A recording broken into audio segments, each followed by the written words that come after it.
Welcome back to Free Speech Nation. Last week, a new item of legislation was introduced in the US called the Dismantle DEI Act. It immediately attracted 20 co-sponsors in Congress. The bill could mean diversity, equity and inclusion requirements would be dropped from schools and corporate boardrooms and effectively rescind President Biden's executive order from 3 years ago, which pushed DEI into government-run agencies. So for more on this, let's go live to the US. I'm speaking to the author and founder of the website New Discourses, Dr. James Lindsay. Welcome to the show. I want to ask you about DEI, diversity, equity, inclusion. A lot of people over here in the UK, they hear that and they think, what's wrong with that? That sounds great. Everyone gets a fair shot. Perhaps you could explain what it really means. Yeah, that's the thing is DEI, diversity, equity, and inclusion has just like the best branding operation ever. And that's what people have got to learn to see it as a marketing program.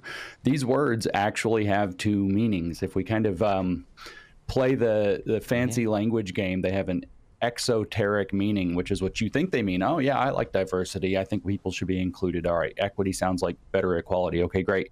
But they have an esoteric meaning, which is what the activists are using once they get in a position to be able to weaponize this, which is why we need to dismantle it. Diversity is very simple. It means diversity against the prevailing values backdrop. In other words, British values for you, American values for us. You see this in the documentation they put out. What does white supremacy culture look like? They say it's punctuality, it's hard work, it's valuing the written word. It's these things that are just basic functions of a productive society. And so they mean diverse as compared to that. And so diversity actually means to politicize. It means to bring in political elements. Inclusion means something completely different. Inclusion actually means to accommodate. It means that when you bring in people who either can be radicalized or who are already activists who are radicalized, and you don't need very many to mess up an institution from the inside. Once you bring them in, now you have to accommodate them so they feel included. If their ideology says that, you know, you can't say this kind of thing or act this sort of way or dress that sort of way or present this sort of thing at a museum, as you talked about in the last segment, then you've got to make changes in order to accommodate, to include these people. But what you're including is their ideology. You're not including them as individuals, and that's the little linguistic trick. Equity has a definition, which is an administered system in which shares are adjusted so that participants are made equal, which is the definition of socialism as well. So it's a socialist program. Diversity is to bring political activists into the program, and inclusion is designed to make you accommodate their ideology in the institution. So it's a complete scam, which is exactly why it should be dismantled out of all of our institutions as quickly as possible. So has this now very much become a left versus right issue? Is it the case that if you want DEI, vote Biden, if you want it gone, vote Trump? Yeah, unfortunately, it really has. It shouldn't be, but because of the nature of the tribal politics that have been manufactured around these issues, it is. And so if you want more of this DEI, it's vote Biden, I guess. And if you think that this DEI, if you see through the scam, then you better vote Trump in order to try to stop it. I had the good fortune of briefly meeting J.D. Vance the other day, who forwarded this bill, and I think he's got his head on straight about this. It's extremely important, but it has become partisan. That's what I call the politics of compliance, where you say this is how everything's going to be, and it's going to be a lot better when we all do this thing. Everybody who complies gives in, and then they are taught to resent the people who resist. We would have a more inclusive workplace if only these racists and transphobes and homophobes and sexists and misogynists and everything else were silenced or kicked out. And so you end up making this dynamic that's extremely polarizing and extremely divisive. And actually, it's a playbook straight out of Mao Zedong's divide and conquer methods that he used to take over China. So since the Claudine Gay scandal at Harvard, there appears to have been a bit of a backlash against this DEI movement. Do you see that gaining momentum? Do you think that more and more people are now waking up to this and saying, actually, this isn't something that we want to support? Yeah, well, people are very quickly realizing that it's not what they thought they were buying into, that there's something different to what they thought they were getting. So they heard, as many people do, they heard the marketing program. They heard, you know, diversity. That sounds great. Diversity is our strength. Inclusion. Who wouldn't want people included? Equity, better equality. They heard that and they said, yeah, let's do that. And what they found out is that they got sold poison in the form of what looked like, you know, a beverage or whatever. So they've been fooled, and people are quickly waking up to the fact that they've been fooled. fooled and that this is damaging their companies, it's damaging the universities, it's damaging the government apparatuses, it's damaging everything it touches, which is, I would argue, what it's designed to actually do. It's a quiet takeover tool.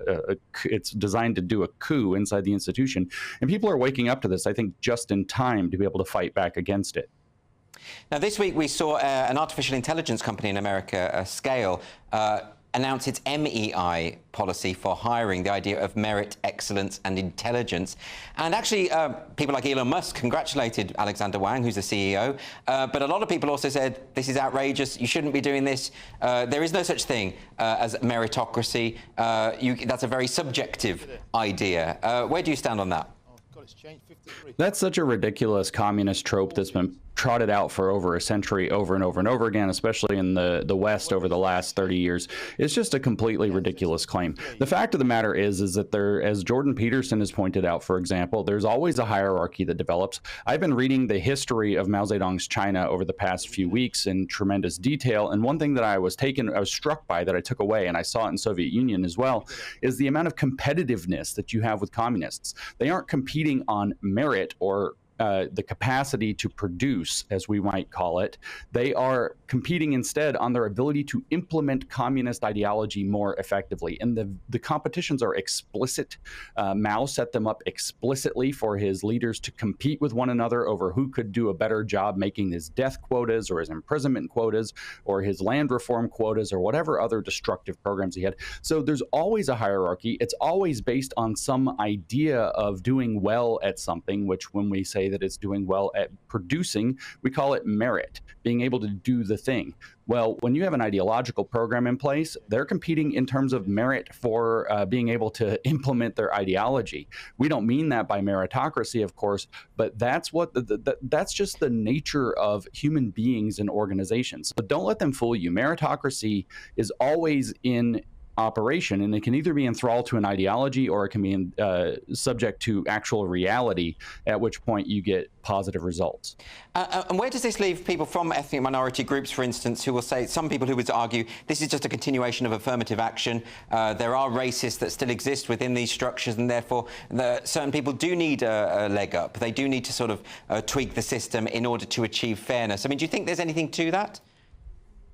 I don't anymore. I think I would have 5 years ago. I think actually what these last few years have taught me is that the best way to give people a leg up is to tell them that if you get busy and work hard and you actually don't have any barriers in their way, legitimate barriers, if you tell them to get their act together and work hard, that they will rise to that occasion and then they will climb their way out. I think these patronizing programs, oh, you need help in order to participate equally in society, have actually done nothing but damage virtually everywhere they've been implemented. Finally, James, I mean, surely when it comes to jobs such as people who are flying airplanes, for instance, or people who are working in the medical profession, everyone can see, irrespective of your ethnic background, that meritocracy has to prevail. And yet we still have people suggesting otherwise.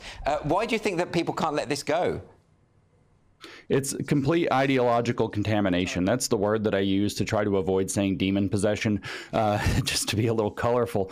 But the fact of the matter is that their social, psychological, and often professional lives are in any kind of a totalitarian environment. And again, I hearken this back to Maoism and thought reform. Once you are introduced to this kind of social circle that you're in, you constantly have to signal that you're a part of it or you risk being thrown out. That's what cancel culture was. It was, of course, life and death under Mao in China. It's professional life and death here in the West. It's not quite the same problem.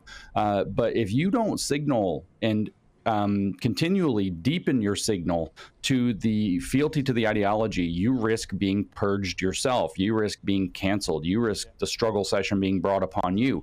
And so there is not a conscious fear so much as an unconscious fear and a desire. If you read the history of how Mao Zedong manipulated the Chinese population, they had what they called a cult of confession, where everybody felt like they always had to confess against their crimes, but they also had to accuse other people in order to kind of take the heat off of themselves.